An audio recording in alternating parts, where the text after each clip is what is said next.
Bonjour et bienvenue à tous dans ce nouveau numéro du Talk Afrique consacré aujourd'hui aux dispositions légales pour encadrer la consommation et la commercialisation du tabac sur le continent africain, mais plus précisément en Côte d'Ivoire. Quelles sont les mesures instituées par les autorités? Quelles sont les structures censées superviser le processus? Quelles sont les dernières statistiques et les défis futurs? Comment les populations apprécient le phénomène du tabagisme en Côte d'Ivoire et quelles sont leurs attentes réelles? On ouvre le débat dans quelques instants et pour en parler, nous recevons justement sur ce plateau Dr Kofi Nestor, chef du service communication au Programme national de lutte contre le tabagisme et l'alcoolisme et les autres addictions. Merci d'avoir accepté notre invitation. Merci. Et avec lui toujours sur ce plateau, M. Marius Komoué, président du Conseil national des organisations de consommateurs de Côte d'Ivoire. Merci Bonjour, encore. merci. Alors, messieurs, d'entrée de jeu, au niveau du tabagisme en Côte d'Ivoire, est-ce qu'on a des chiffres? Quel est le taux de prévalence du tabagisme en Côte d'Ivoire présentement? Docteur Kofi Nestor. D'accord, merci. Le taux de tabagisme en Côte d'Ivoire dans la population générale se situe à 14,6%. C'est-à-dire si vous prenez 100 personnes, il y a pratiquement 15 personnes qui fument. Mais lorsqu'on rentre dans les tranches d'âge, on se rend compte que le taux est plus élevé. Notamment de 15 à 45 ans, on peut aller jusqu'à 30% ou bien 40%. Donc ça dit que le problème est réel. Le problème est réel, mais est-ce qu'on peut dire par rapport aux chiffres, on a eu une évolution, il y a une régression par rapport aux 10 ans passés? Il faut dire que selon les données de l'EDS, l'enquête de démographie et de santé 2016, on note une régression et ce par rapport à la sensibilisation que le ministère de la Santé a eu à faire autour du tabagisme. Alors, qu'est-ce qui pourrait expliquer ces chiffres selon vous, M. Marius Komoué? Et d'abord, vous-même déjà en tant que président des responsables des consommateurs, déjà le fait du tabagisme, vous, quelles sont vos actions, qu'est-ce que vous faites à ce niveau-là? Nous, nos actions, c'est toujours d'être aux côtés des pouvoirs publics pour naturellement sensibiliser, éduquer et amener les populations justement à se détourner de la consommation d'un tel produit. Dans la mesure où l'industrie du tabac ne vise que la recherche effrénée du gain facile. Alors, on ne peut pas se permettre de créer des industries, on en connaît à travers le monde, mais partout dans le monde, évidemment, des lois, des textes de loi sont prises, justement, pour endiguer la situation. Je sais qu'en Australie, la loi est beaucoup plus rigoureuse. Aux États-Unis même, sur le tabagisme, la loi est beaucoup plus rigoureuse. Dans nos États en voie de développement, pour ne pas dire pays pauvres très endettés comme les nôtres, on devrait avoir des lois justement plus rigoureuses que des pays même plus développés qui ont adopté des lois pour empêcher justement leur population à détériorer leur état de santé par la consommation du tabac. Et la réalité, il l'a dit tantôt, au regard des chiffres, on se rend compte que c'est la population la plus jeune qui consomme le plus le tabac. Il va donc sans dire qu'en tant qu'organisation de défense des droits des consommateurs, nous devrons nous tenir debout et bien droit aux côtés des pouvoirs publics pour les aider justement à une meilleure sensibilisation des populations sur le danger que représente la consommation du tabac au niveau national. Au niveau national, un danger, mais les franges de population, quelles sont les franges de la population les plus ciblées? Les plus ciblés, c'est tout naturellement la jeunesse. Il faut savoir que le début l'initiation au tabac se situe autour de 9-10 ans. Et c'est à juste titre que les jeunes constituent la cible primordiale pour le ministère de la Santé. Et nous ne faisons qu'aller dans les écoles, même dans les milieux ruraux, pour sensibiliser ces jeunes-là. Mais je voudrais revenir sur un fait. C'est vrai que la situation est alarmante, mais il faut reconnaître que l'État de Côte d'Ivoire a fait beaucoup de choses, de grands progrès dans cette lutte. Et il n'y a pas longtemps, ça fait 2 ans maintenant, on a eu la visite de nos confrères du Burkina qui sont venus s'inspirer de la lutte anti-tabac du ministère de la Santé. C'est dit que quelque chose est fait, c'est vrai, il reste beaucoup à faire, mais ne soyons pas alarmistes, nous tenons le bout de la chose. Et je pense que très bientôt, on aura une loi anti-tabac en Côte d'Ivoire pour nous permettre d'être plus à l'aise, pour nous permettre de mieux juguler ce problème du tabagisme. Justement, parlons de loi anti-tabac. On sait que déjà en 2012, en fin d'année 2012, le président de la République, les autorités ont pris un décret pour stipuler l'interdiction de fumer dans des lieux publics et autres.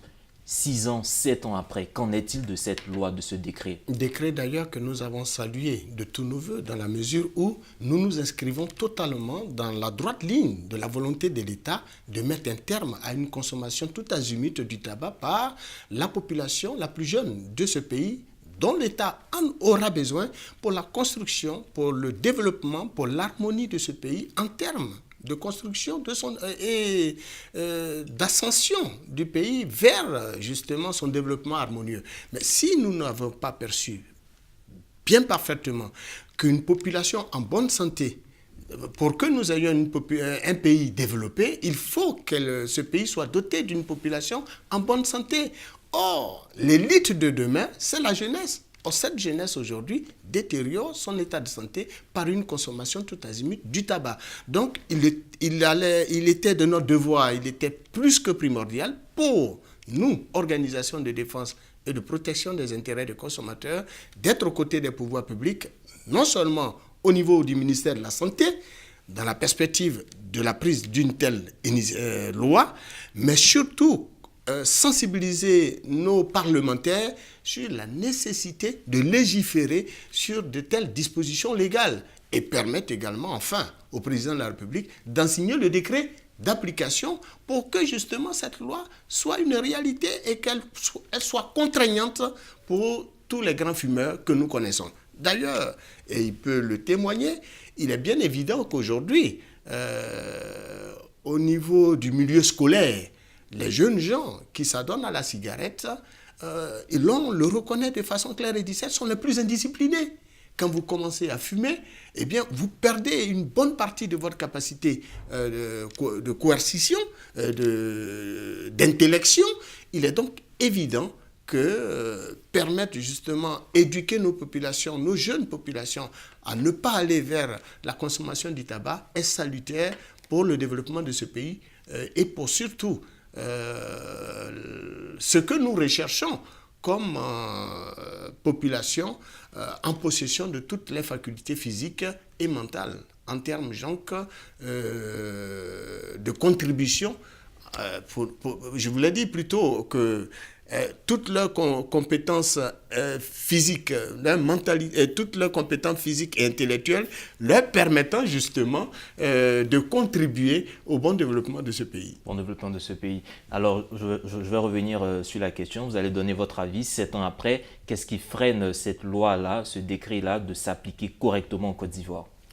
Il faut dire que 7 ans après, le constat est plus ou moins bon.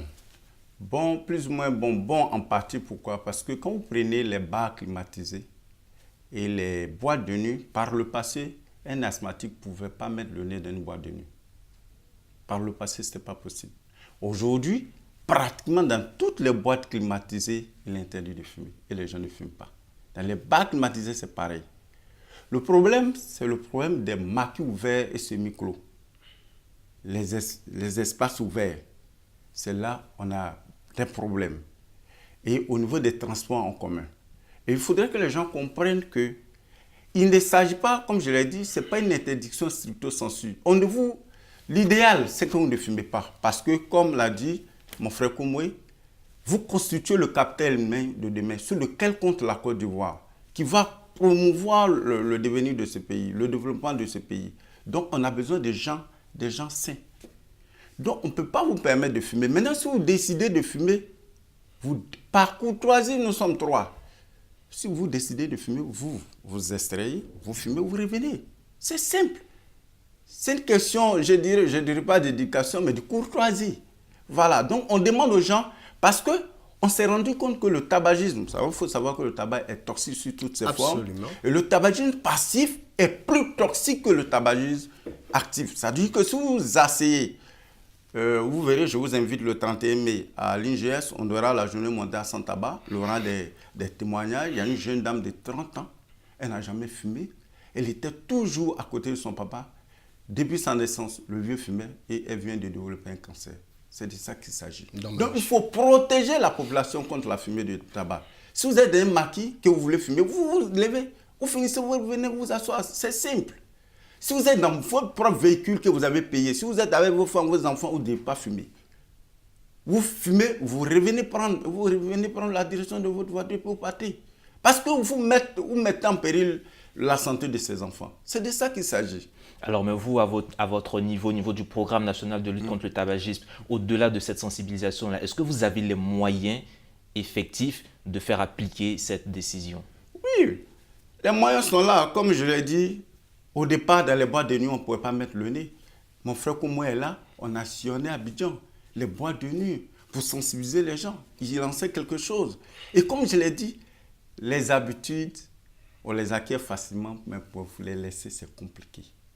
Il faut un travail de longue haleine. Il faut y croire et persévérer. Il faut faire comprendre aux gens qu'on leur demande, pas forcément de ne pas fumer, quoique c'est notre objectif, mais s'ils décident de fumer, de ne pas mettre une tierce personne, la santé d'une tierce personne en péril. C'est de ça qu'il s'agit. C'est de cela qu'il s'agit. Oui. Et vous, au niveau des consommateurs, je ne vais pas vous parler, mais vous, au niveau des consommateurs, est-ce que vous les accompagnez effectivement? Est-ce que vous avez des unités de contrôle sur le terrain de vérification? Mais bien entendu, d'ailleurs, nous sommes les yeux et les oreilles de la structure, de l'État qui les représente ici, pour leur apporter les informations sur justement certaines structures privées comme les bars, les boîtes de nuit qui restent ouverts souvent les nuits et qui ne respectent pas l'application de la mesure. Et donc à ce titre, nous avons participé effectivement à leur côté à la sensibilisation des populations, mais également à la répression, à la coercition, à la mise en œuvre de la loi dans les bars et les maquis, les nuits, et accompagnés de la police mondaine et autres. Donc, je puis l'affirmer, effectivement, nous tenons, comme je vous l'ai dit, dès l'entame de cette émission, nous nous tenons à leur côté régulièrement. Lorsqu'ils en jugent le besoin, ils nous font appel et nous sommes là pour naturellement sensibiliser les usagers sur la nécessité d'appliquer effectivement la loi. C'est pareil pour nos frères et sœurs qui sont au véhicule de leur véhicule, qui sont au volant de leur véhicule et qui se permettent justement de fumer, quand bien même ils ne sont pas les seuls occupants du véhicule. Ils sont soit avec madame, les enfants, ils ignorent totalement. C'est une méconnaissance. Je pense que c'est lié à cela parce qu'aucun père de famille, aucune mère de famille n'a envie d'intoxiquer ses enfants par la consommation du tabac. C'est une méconnaissance de savoir que la fumée qu'ils dégagent après avoir aspiré justement le tabac, je vais dire la fumée du tabac, la même fumée qu'ils dégagent, qu'ils font ressortir, eh bien, est plus toxique que justement celle qu'ils ont annihilée, comme il a dit tantôt. Donc, il faut les sensibiliser, il faut les comprendre, il faut leur faire comprendre que la nécessité d'éviter de mettre en péril la santé de leurs enfants est plus que primordiale. C'est pareil pour les bars et boîtes de nuit. Il a dit tantôt, effectivement, aujourd'hui, la majeure partie des boîtes de nuit, à l'exception de quelques-unes que nous avons tout récemment identifiées en zone 4 et billetterie, mettent en œuvre effectivement la loi, appliquent effectivement la loi. Dans les bars, les endroits clos, il est bien évident que la plupart, sur les territoires, en tout cas abidjanais, du district d'Abidjan et même à l'intérieur du pays, à l'intérieur même d'ailleurs, la loi est beaucoup plus appliquée qu'à Abidjan. Voilà, qu'ici à Abidjan. Donc, c'est plutôt dans les endroits comme les maquis, à ciel ouvert, à Yopougon, dans certaines zones, à Bobo, que nous avons identifié, qui continuent naturellement de piétiner encore la loi. Mais là encore, c'est une question de sensibilisation. Donc, il y a déjà un grand travail qui est fait. Mais permettez-moi de revenir. Tout à l'heure, vous parlez de vos collègues du Burkina qui sont venus s'inspirer du modèle ivoirien. Qu'en est-il? Est-ce que quelque chose a évolué du côté du Burkina quand ils sont repartis chez eux? Est-ce que vous avez eu des retours? Oui, au Burkina, il faut savoir que tous les pays d'ailleurs de la sous-région travaillent ensemble parce qu'il faut savoir qu'on a une boussole commune qui est la Convention cadre de l'OMS pour la lutte anti-tabac. Et naturellement, tous les pays de la sous-région ont ratifié. Et donc, c'est la même mise en œuvre dont nous travaillons en synergie. Nous nous aidons nous échangeons sur certains aspects. Et c'est dans ce cadre-là qu'ils sont venus en Côte d'Ivoire pour s'inspirer. Tout à l'heure, vous avez parlé des problèmes de la taxation en privé. Mais effectivement, ils sont venus parce qu'en la matière, la Côte d'Ivoire est un exemple. Parce qu'il y a des taxes qui sont prélevées pour permettre de juguler certains problèmes de santé, le sida et notamment la lutte contre le tabagisme. Et voilà un peu. Et donc, au Burkina, ils se sont inspirés de cette initiative-là et ils sont en train de mettre en œuvre ça chez eux là-bas. Oui, permettez-moi, est-ce que ce constat-là, vous le faites en Côte d'Ivoire, ces taxations qui sont imposées sur certains produits contenant du tabac, est-ce que c'est effectif en Côte d'Ivoire? Bon, de toutes les façons, toutes les taxes qui sont très souvent, pour la plupart du temps, arrêtées par le gouvernement, par l'État, passent sous nos yeux. Nous n'ignorons pas. D'ailleurs, nous sommes partants pour qu'il y ait une plus forte taxation, justement, de tous ces produits qui nuisent justement à la santé du consommateur. Parce que nous, notre rôle, en tant que défenseur des droits du consommateur, c'est d'être aux côtés du consommateur en préservant son état de santé. Donc, tous les produits qui sont nuisibles à la santé du consommateur, nous encourageons l'État à les extirper du marché de la consommation. Et si nous ne pouvons le faire, au moins, il faut les taxer de sorte à décourager la plupart des usagers qui vont vers la consommation de ces produits qui sont d'ailleurs du reste, au risque de me répéter, nuisibles pour leur santé. Donc, il est bien évident que des produits comme le tabac, je préfère ne pas citer d'autres, mais beaucoup de produits rentrent en ligne de compte dans cette perspective. Et le tabac devrait être fortement, et j'insiste dessus, je répète, devrait être fortement taxé au niveau national, comme c'est fait par exemple en Australie. Et justement, fortement taxé, oui, je vais vous laisser rebondir sur la question. Mais quelque chose me gêne un peu quand on reste sur la notion de simple tabac. Pour celui qui nous regarde, il se dira peut-être c'est juste la cigarette. Est-ce que c'est que la cigarette qui contient le tabac? Est-ce qu'il y a d'autres formes qui se sont développées en Côte d'Ivoire? Oui, il y a d'autres formes. Vous avez le tabac fumé, la cigarette, le tabac chiqué, le tabac fumé aussi la pipe. Vous avez une nouvelle mode maintenant, le narguilé, la chicha. On voit les jeunes qui font des chicha parties, des narguilés parties. Tout ça sont des formes de tabac. Et comme je l'ai dit, le tabac est toxique sur toutes ces formes. Donc pour revenir à la question, comme l'a dit M. Komwe, le tabac est sous-taxé. L'UEMOA nous impose 45% au moins. La Côte d'Ivoire 43%. Nous sommes en deçà de la norme. Et la Convention cadre de l'OMS nous demande de surtaxer, de taxer fortement. Parce que une des solutions, c'est d'augmenter le prix d'achat. Si on dit à Abidjan, il y a un point de vente dans chaque quartier et qu'on ne vend plus le tabac à la baguette et qu'on vend au paquet et que le paquet coûte 6 000, si vous habitez la Riviera, vous devez aller jusqu'à Saint-Jean pour payer un paquet de cigarettes. Ce n'est pas donné à tout le monde. Et ce n'est pas évident que tout le monde puisse payer un paquet de cigarettes à 6 000 francs. Donc vous voyez, plus on augmente les taxes de tabac, plus, parce qu'il a été démontré quand vous augmentez les taxes de tabac de 2%, de 3%, vous avez une réduction notable de la consommation de tabac. Les jeunes qui prennent 100 francs, 50 francs qui prennent pour payer un paquet à 6 000 francs, peut-être ils vont trouver d'autres stratégies, s'associer, ça encore, il faut avoir de l'énergie. Ensuite, il faut se déplacer pour aller payer et puis revenir. Donc voici un peu le problème. Dans la sous-région où le Ghana, c'est sous-taxé. En Côte d'Ivoire, c'est sous-taxé. On a 43%. On avait mis à 45% ici, les gens ont marché.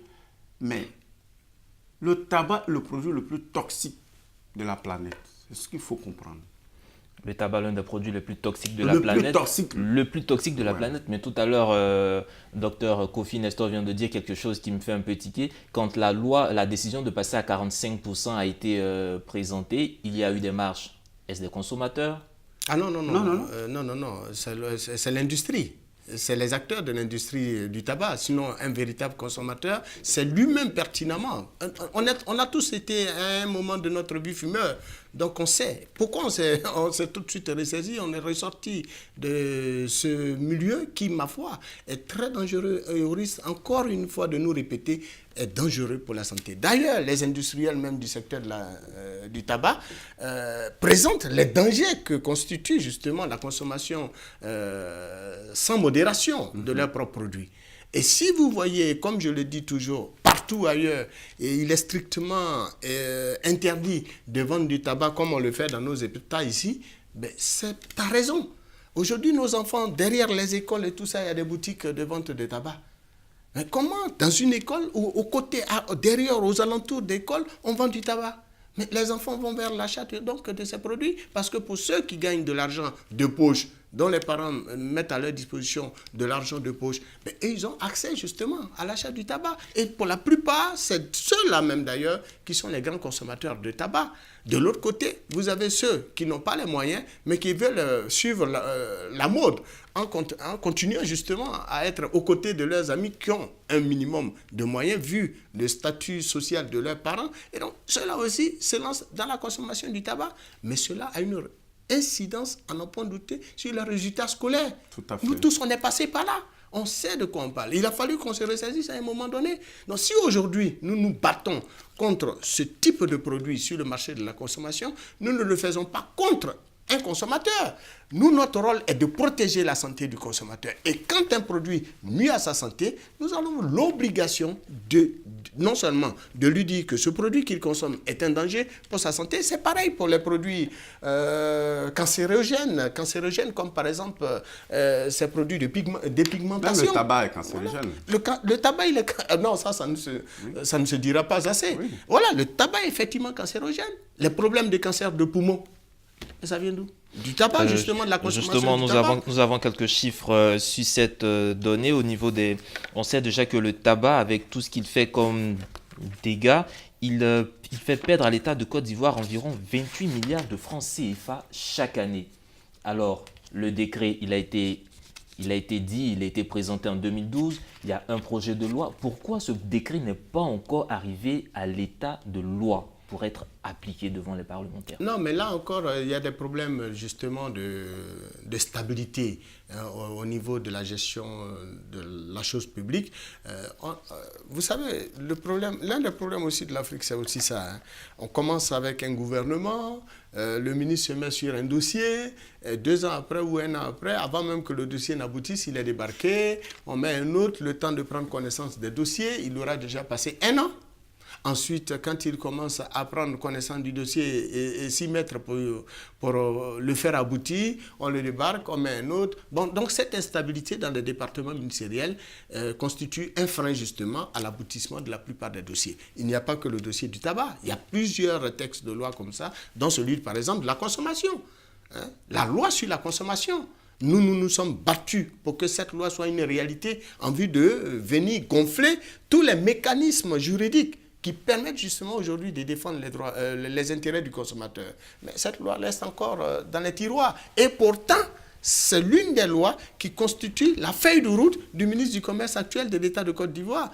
Bon, donc, nous continuons toujours de discuter et de rappeler la nécessité de faire aboutir toutes ces lois. Donc, au niveau du tabac, il est bien évident que certainement, et j'en suis sûr, c'est une préoccupation majeure, c'est à n'en point douter du ministre actuel, parce que lui-même, il est pharmacien, donc il ne peut se permettre donc de négliger le suivi au quotidien de l'aboutissement d'une telle loi afin qu'elle puisse passer devant les parlementaires et que son décret d'application soit signé afin de donner plus de moyens, tous les rudiments nécessaires à la structure en charge de la lutte contre le tabac d'assumer ses prérogatives. Et je pense, et je le dis encore une fois, en surtaxant justement l'industrie du tabac, les produits à base de tabac, on pourra donc générer des moyens pour permettre à cette entité justement étatique en charge de la lutte contre le tabac d'honorer ses engagements.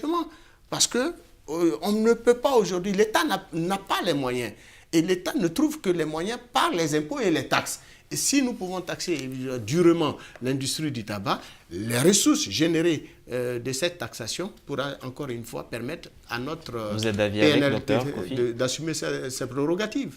Oui, je voulais dire simplement que le ministre Akaolé, dès son arrivée au département de la santé, a pris la chose à bras le corps. Tout dernièrement, nous venons d'avoir l'engagement de la première star, Alpha Blondy, qui s'engage aux côtés du ministère de la Santé pour juguler ce problème. Il y a eu aussi un réseau des parlementaires pour la lutte anti-tabac. Donc, c'est vous dire que le ministre a pris le problème à bras le corps. il faut savoir, c'est vrai que la Côte d'Ivoire n'a pas encore pris de loi, mais dans la sous-région, nous ne sommes pas derniers. Quand nous nous retrouvons dans la sous-région en matière de mise en œuvre de la Convention cadre de lutte anti-tabac, la Côte d'Ivoire a une très bonne place. La preuve, je vous ai dit qu'il y a des pays qui prennent exemple sur nous. C'est vrai, la loi n'est pas encore prise, mais le processus suit son cours. Il est actuellement sur la table des parlementaires. Et je sais que d'ici peut-être la fin de l'année, la loi sera prise. Mais comme je l'ai dit, tous les aspects, le ministre nous reçoit, nous avons des réunions entre les ministères techniques clés qui sont censés mettre en œuvre la Convention cadre de lutte anti-tabac. Nous échangeons parce que, comme il a dit, les gens souvent ne comprennent pas, ne savent pas. Il faut expliquer. Alors donc nous allons à la phase de sensibilisation et ce projet de loi est déjà pratiquement devant les parlementaires. Donc nous espérons un futur meilleur pour cette lutte contre le tabagisme. Mesdames et messieurs, c'est ici que nous allons mettre un terme à ce Talk Afrique consacré à la lutte contre le tabagisme en Côte d'Ivoire. Et nous étions avec Dr Kofi Nestor, chef du service communication du programme national de lutte contre le tabagisme, l'alcoolisme et les autres formes d'addiction. Et avec nous sur ce plateau, M. Marius Komoué, président du Conseil national des organisations de consommateurs de Côte d'Ivoire. Merci à tous et agréable suite de programme sur nos antennes.